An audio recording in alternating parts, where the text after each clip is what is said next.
En réalité, les États-Unis sont à la manœuvre derrière Israël. Les intérêts sont les suivants. Le Moyen-Orient, les Palestiniens n'auraient aucun problème s'il n'y avait pas du pétrole et du gaz. C'est exactement pour ça que les Britanniques ont décidé d'installer, ils l'ont dit d'ailleurs, ont décidé d'installer une colonie israélienne en Palestine, qui est exactement le carrefour de l'Est et de l'Ouest du monde arabe et musulman, qui est le carrefour pour contrôler le canal de Suez en Égypte, qui est la route, qui était au départ la route vers l'Inde pour les Britanniques, c'est leur grande colonie qui leur apportait beaucoup, et qui est maintenant la route vers le pétrole et le gaz, et aussi la route pour amener tout ça vers l'Inde, la Chine, l'Asie, etc., les grands marchés qui ont besoin de cette énergie.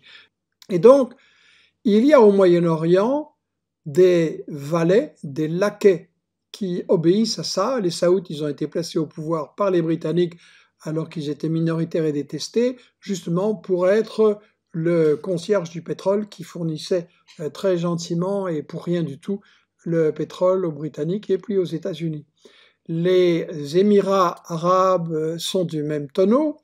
Et donc, face à ça, vous avez ce qu'on appelle un axe de résistance qui comprend le Hamas en Palestine, le FPLP et les autres organisations aussi en Palestine, qui comprend le Hezbollah au Liban, qui comprend la Syrie, l'Iran, les mouvements de résistance en Irak, au Yémen aussi. Et donc, tout cet axe de la résistance, quel est l'objectif fondamental des États-Unis quand ils lancent le petit chien Netanyahou à l'assaut des Palestiniens et puis maintenant des autres pays, des autres voisins? Là, le but, c'est de casser l'axe de la résistance, de casser les différents éléments pour ensuite, ayant bien affaibli et isolé l'Iran, détruire l'Iran. Ça fait des années qu'ils essayent de pratiquer ce qu'on appelle un regime change, donc de renverser le gouvernement. Ils n'y parviennent pas. Ils envisagent une invasion militaire, mais ils savent bien qu'ils ne s'en sortiraient pas mieux qu'en Irak ou en Afghanistan. Ils ont appliqué des sanctions, c'est un mot totalement trompeur, en réalité une guerre économique et un boycott économique de l'Iran qui a échoué à mettre l'Iran à genoux.